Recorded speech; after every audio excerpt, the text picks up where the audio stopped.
kaawa-awa. Wala akong ibang nalalaman, kundi ang umibig at ang umiyak lamang. Hindi nila umiiyak ako, ngunit walang luha.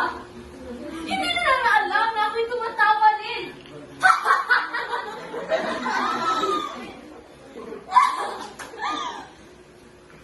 Alam niyo ba?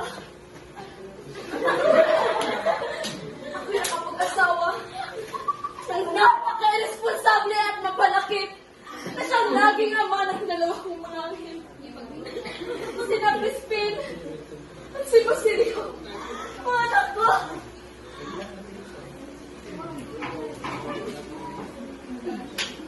Dahil sa aking takot, tinuring kong Diyos ang aking asawang si Pedro.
Hinahanap ko lang naman ang aking mga anak.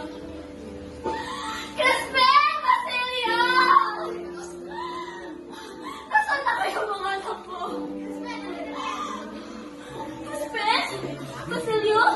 Hindi! Hindi kayo mga anak ko. Hindi! Crispin! Basilio, magpakita kayo ni Inay! Nagluto si Inay ng paborito niyong pagkain. Alam niyo ba yun? Ito ang pinagluto mo kayo. Nangingi ako kay Pinos sa Pagtasyo, mga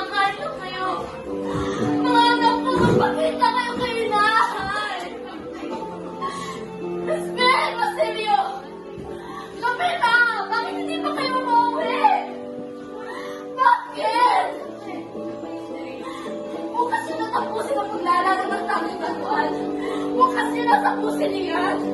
Magpakita ko na kayo kay nanay. Pangako ko ako ang saya bukas. Magpakita lang kayo ni nanay. Alam niyo ba na mahal kayo ng nanay? Bakit kayo nagtatama sa akin? Mahal kayo ng nanay, mga anak ko. Magpakita kayo, mga anak ko. Respect! Basilio! Hindi ako baliw! Hindi ako baliw! Respect! Basilio! Magpakita kayo kay nanay! Mahal kayo ng nanay! Alam niyo ba yun? Mahal ko kayo, mga anak ko. Ba't ayaw niyo magpakita?